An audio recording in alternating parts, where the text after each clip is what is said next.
is unique. People do ask, how old's your child? I'll just say 16. Let them think it's months. She has not aged in 15 years. I remember thinking it was a little weird. She was older than me, but not growing. It says newborn 3 to 6 months. The doctors told us we don't know what her syndrome is. Despite what appeared to be adequate nutrition, she just wasn't growing. Never weighing more than 17 pounds, Brooke has faced extreme medical problems. The doctors just wanted to give up on her. We thought we were going to bury our child. But scientists believe Brooke's genes could hold the key to extending life. When we identify the genes that are damaged in her body, we could theoretically create immortal beings. She's here for a reason. She's a miracle child. Yeah. Her life expectancy theoretically went from the first 5 years to who knows. This is the extraordinary story of Brooke Greenberg, a child frozen in time. Suburban Baltimore, home to the Greenberg family. This is my room. This is where I go every day, and after school I do my homework at my desk, and I have a lot of art because I enjoy doing art. This is Emily. She's the oldest. She's 22. This is Caitlin. She's the second oldest, 18 years old. And this is Brooke. She's 16, the third oldest. And I'm Carly. I'm 13, and I'm the baby of the family. The baby of the family gets herself ready for school. But it is her older sister, Brooke, who still needs help. Gonna go to school today? Yeah. Gonna have fun with all your friends? Yeah. Brooke is 16 years old. As soon as she sees the school bus, she lights up because she knows that's definitely where she's going. Okay, let's go. Yeah. Brooke is Howard and Melanie's third child. The couple had 2 daughters, Emily and Caitlin, before Melanie became pregnant with Brooke in 1993. This pregnancy was a little different. Every time I would go to the doctor for my monthly checkup, they would say, well, we're not quite sure about your growth. 1 week check and see next month what happens. So next month I would come and I would be fine. Because of intermittent growth, doctors decided to deliver Brooke 4 weeks early by cesarean. Well, 2004. There she is. We're having our third child. We knew that it was going to be a C-section, so it was just get there, let's check in, get comfortable. We were going to have a baby. Well, it's 10 after 5. Next time you see her, there'll be a baby.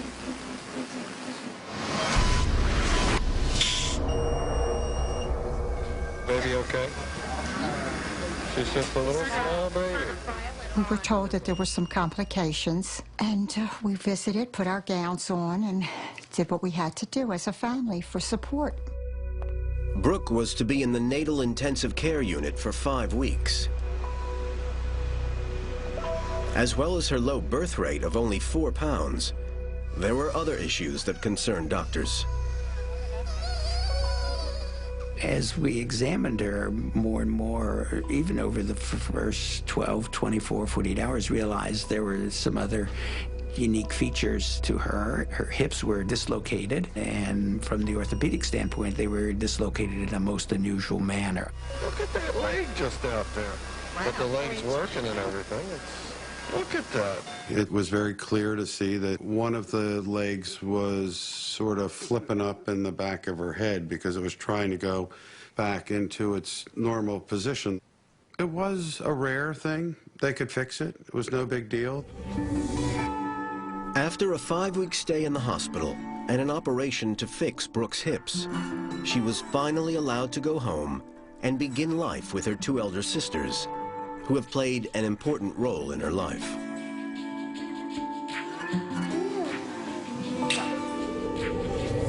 Having raised 2 older daughters, the Greenbergs were well aware of Brooke's lack of development. She did certain things. Of course, she slept through the night. She was eating. But sitting up at 4 months. She wasn't doing that. She wasn't doing any of that stuff because she was so little. It was like 6 to 9 months we realized she's really not developing as fast. She'd be in the 2 percentile or 3 percentile. As long as it was part of a percentile, we were happy, and everything that they kept explaining to us was that she would catch up. At the time, she was like one of a kind, very small, very fragile. I said, we'll get her straightened out. Diagnosing Brooke was not going to be easy.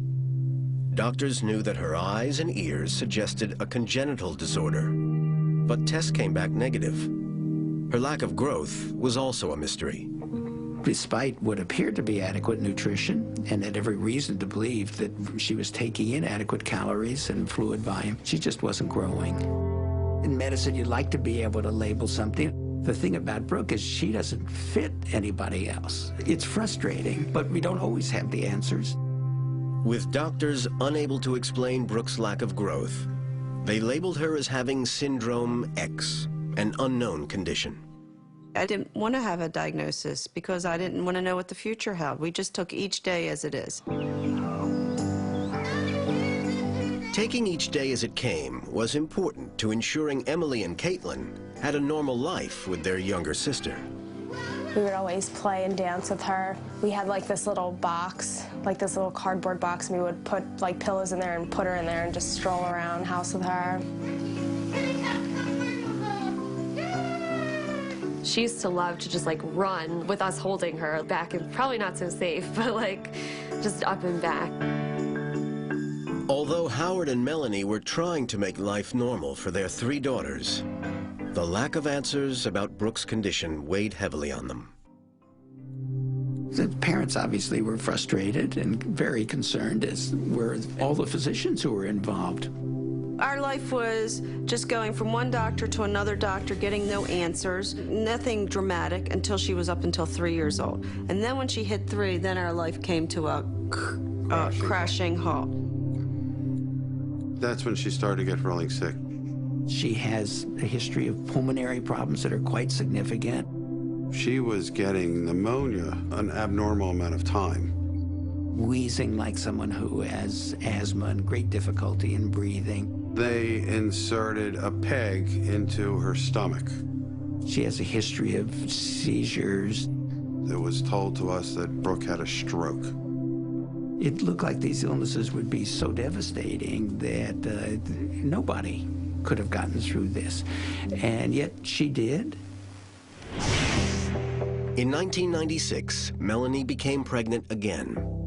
Would the Greenbergs' 4th child also be like Brooke? Driving to the hospital, wondering, are we going to have 2 children that are not normal?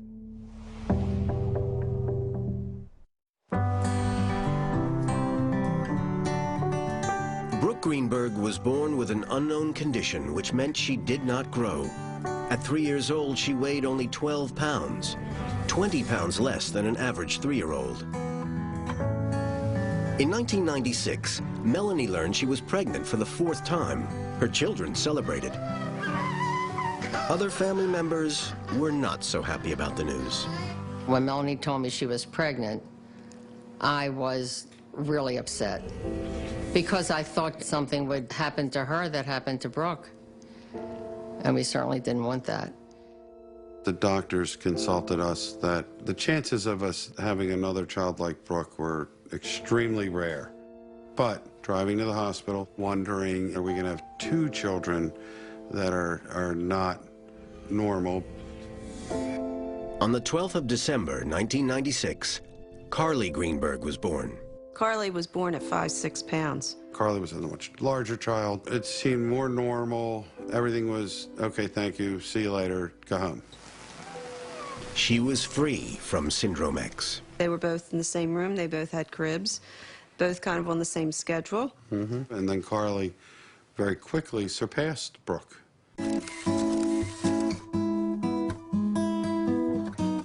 Howard has kept a detailed photo album of his family's life. It is through his photos that Brooke's lack of growth or aging is clear. This picture is interesting because this is where They both were babies. Carly was starting to surpass Brooke.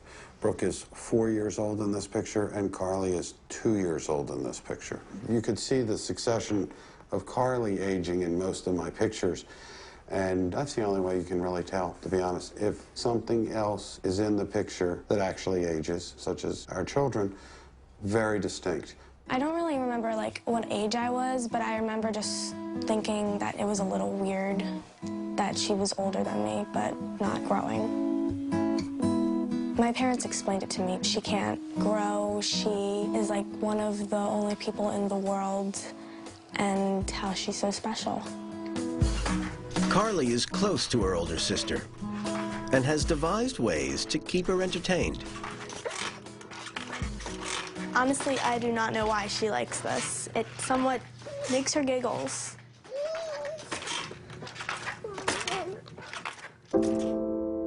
From 1 to 4, Brooke changed.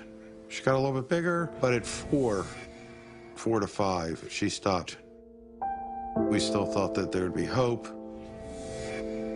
I would think as a parent, you probably never completely give up the idea that maybe it'll happen either spontaneously or because genetically you might be able to do something. It slowly became more evident to everybody that she really wasn't going to do much growing. Doctors finally told the Greenbergs that they had exhausted all avenues, and there was nothing they could do for Brooke. She would remain the size of a 7-month-old baby and would be developmentally delayed. It changed us. I mean, we now have the situation we're going to live with a handicapped child. We had no idea how severe her handicaps were. I mean, she's a loving, loving child. There's just no two ways about that. Is she going to drive a car and play on the lacrosse team or the hockey team? No. That also is very hard for us to deal with. Facing a future with a disabled child is challenging, and parents face difficult choices. They would never put Brooke away. I think my children are exceptional, and they just wouldn't do that. If she was in an institution, I'm convinced she would not be alive today because she wouldn't get the love or she wouldn't get the care like my children do. She's always had her sisters and her parents to help her out. She relies on us for her daily needs and her care as her advocates, and putting her away, that would just do it for her. She thrives on the love that we give her. I know that you girls can intertwine with your books. You can mix and match. No, they can't. No. They have to use their own books. The Greenbergs accepted that Brooke would never grow, would never be like her sisters or like any other child. It was her uniqueness that fascinated Dr. Richard Walker, a retired professor at the University of South Florida and the director of the Society for Applied Research in Aging. There's nothing that I've ever seen in my life like Brooke. When I saw her, I saw someone who had suffered a mutation in the developmental program. It sort of hit me like a thunderbolt. This is an individual who has a marker for the developmental gene. The developmental gene that Dr. Walker has been looking for all his career is the gene that controls aging. Dr. Maxine Sutcliffe at Florida's All Children's Hospital worked with Dr. Walker, testing Brooke's DNA, looking for abnormalities in order to identify Brooke's anti-aging gene. So this scan represents her entire genome? Yes, this is the main line here, and what we would expect if there was an abnormality, there would be several of these little clones, little dots, above that line, and if there was loss of material, there would be several of them below that line. So there hasn't been anything different here in the array from what we've seen before? If I were to take any 16-year-old little girl's DNA, this is the profile that I would get. This is what I would expect to see because it's normal. It's quite interesting when you have a person who you're evaluating, who you're examining, who's clearly not normal, but the more you study her, the more you evaluate her genome, the more the answer keeps coming back, she's normal. With the surprising result that Brooke's DNA suggested she was normal, Dr. Walker realized there would be a need for more in-depth